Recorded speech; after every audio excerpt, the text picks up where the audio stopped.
Hi, it's Brewbound Managing Editor Jess Infante, and I am back with Matt Cohen, owner of Shelburne, Vermont's Fiddlehead Brewing, who has a growth story like we haven't seen in craft beer in quite some time lately. Matt, how are you today? Doing fantastic. Thanks for having us on. Oh, we're so glad. And we are so happy to be able to name you guys this year's Craft Brewery of the Year in our annual Brewbound Awards, because, like I said, we really haven't seen the likes of growth like this in a while. So Fiddlehead had an incredible 2021. You hit 51,666 barrels. In 2021, that was 83% growth, making you the 49th largest craft brewer in the country, all right here up the road from me in Vermont. So I know you just shared with me a little bit about what 2022 looks like, but why don't you tell the folks at home how this year is shaped up for you guys? Absolutely. Well, we've continued on with our very simplified playbook, which is to sell draft IPA. We've launched a couple of new packages. We have a 12 pack that's been getting wide distribution this year. And as a result, we are 55% over those numbers that you just said for 2022. So we're really excited. We're going to continue to climb our way up that top 50 list and some really, really fun things that are happening here in Shelburne. Now, one thing that's really interesting about Fiddlehead is that you guys are adamant on a cold supply chain process. What does it take to make that happen? And what are the benefits, but what are the challenges? Because I'm sure there's got to be quite a few.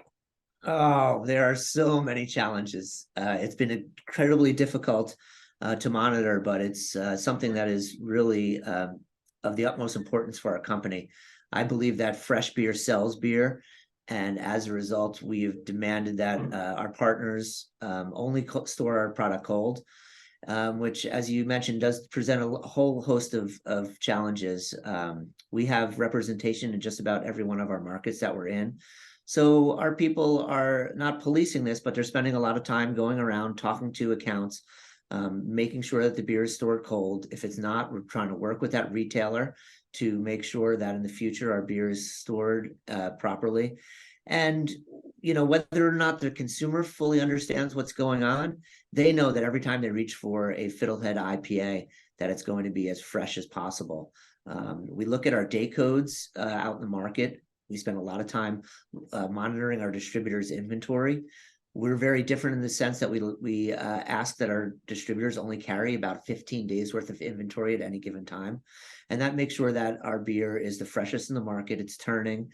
And ideally, when our distributor goes to an account, if there's product left over from the prior drop, we instruct them to skip that delivery that day and to let that beer sell through so that it's not getting old in the account. And it is, as you mentioned, it is a challenge, but it's something that we're really not willing to compromise on.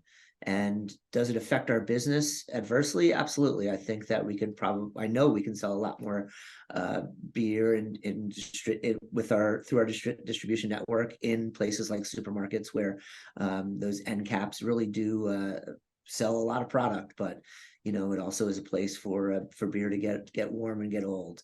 And the types of beers that we're producing here at Fiddlehead and the types of beers that craft consumers today really love to enjoy are really hop dependent, and we're really, in order to maintain that beautiful hop aroma and hop flavor and hop taste, the beer needs to be stored cold. There's just really no other way to do it. And the rage today is the hazy IPA, and our beer would fall under that category. It is an unfiltered product where for us we have a known quantity of yeast that's being carried over into our final product, but that means the product's live when it leaves here. So we have very little control, but all we can do is try to educate our consumer and continue to wave the flag that cold beer is great beer. And I hope that other people take up this challenge. There's a few people in our state that are along with us leading the march. And I hope more manufacturers continue to try to double down on demanding cold storage, because I think as an industry, we'll be better off in the future. Now, you and I connected, I want to say back in like the summer of 2020, and we talked about the incredible growth that you guys were finding with cans, but you almost begrudgingly pivoted to Yes. packaging Fiddlehead IPA during the pandemic. But when you look back now, like, do you wish you had done that sooner? No, no, I really don't. I wish I never did it, to be honest with you. I do. It is a tremendous revenue generator now for us. We've now fallen prior to the pandemic. As I mentioned before, we were 85% of our business was draft. And then that vanished overnight, and I was really left with the decision of what to do. And we were able to put our product into cans. We were able to secure our supply of cans, and then we had to go out and now, because this was a total brand new avenue for us, we had to get these placements in the middle of a pandemic. And that's really a testament to the incredible team that I work with, as well as the reputation that we hold. So we were able to get forced into a lot of these sets in the supermarkets. We ended up selling as much beer year over year, and dollar over dollar, we actually ended up doing quite well during the pandemic year. So for us, it was a necessary part of our business, but I always still do feel that draft is really the way that our beer shines. I am very concerned about quality control. That is the most important thing that really guides us every day in our business. And I just feel that with draft, it's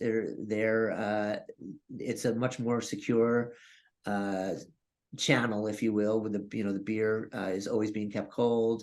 There is the occasional account that doesn't, but for the most part, that beer is kept cold from the time it's packaged to the time it's being consumed.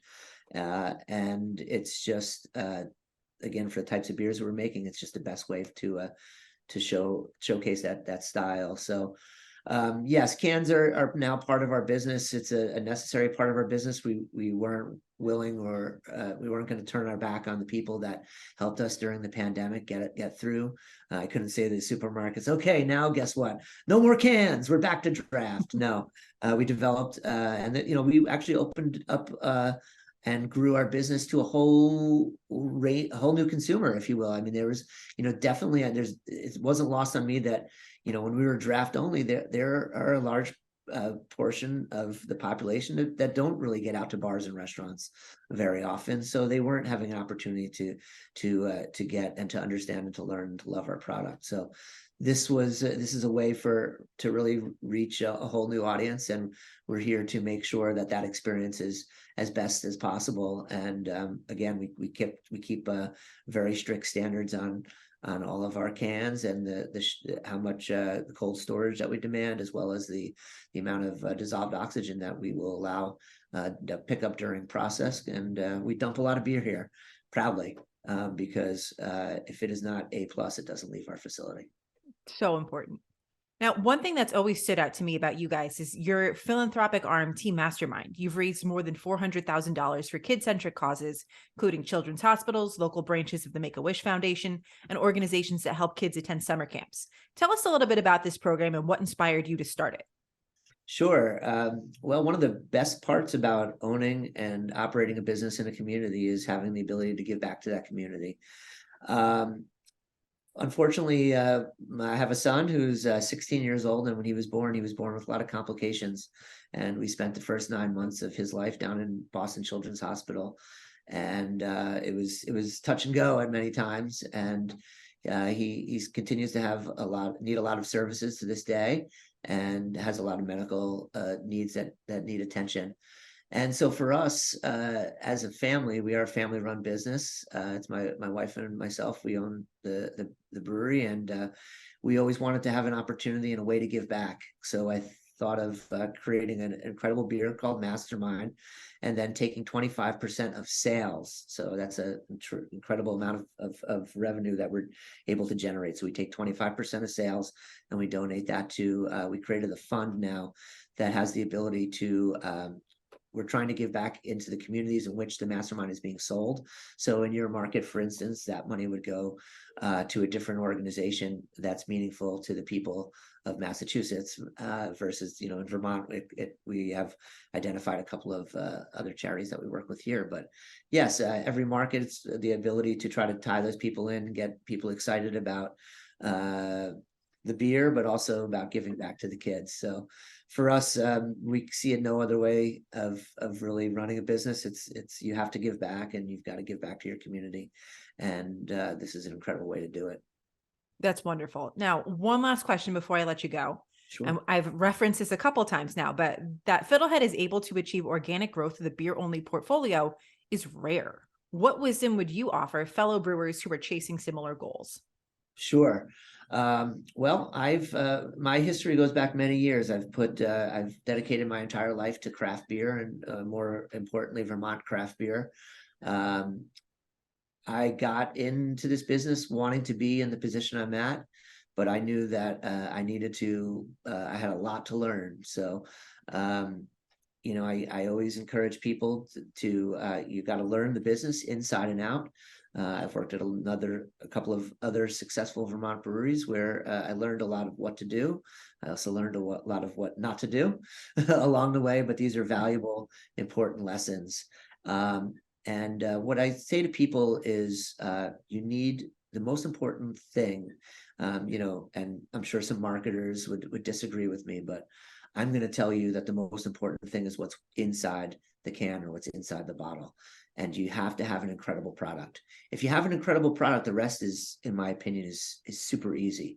There always will be room in the market for an incredible product, but you have to stay true to yourself and why, and ask yourself, why did you get into this? And I talk to a lot of people that are looking to get into this business. Well, what are you doing? Well, I'm a home brewer. I brew a great IPA. Well, okay, the market is full of those. What are you bringing? What unique are you bringing?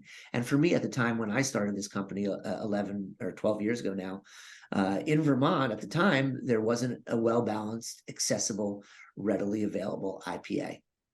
So that's what I brought to the market, and I knew that, and I had identified that, and I wrote a business plan around that. So you have to, you can't just come with a million tricks and try to follow every trend, because if you do, in my opinion, your heart's not going to be in it, and you're not going to be passionate about it. I'm truly passionate about the things that I love, and what I love is craft beer. I'm not a seltzer guy. I'm not a wine guy, and I'm not a liquor guy. I am all about craft beer, and it's what I would love to drink for the rest of my life. And I'm really bullish on the growth for our industry. And I think if we can, I think there's at times we've lost our way, and but I do see things starting to a renewed focus and interest back into to making incredibly well-crafted beer, and not so much on gimmicks, but selling it more on the merit of the product itself. That was perfect. Matt, thank you so much. Congrats to you and the team on being named Craft Brewery of the Year. We are so excited to give you guys this honor, and can't wait to see you in Santa Monica. Absolutely. Thank you so much. It's been an absolute honor, and this is up there with this probably is the highest honor we've ever received as a company. So thank you.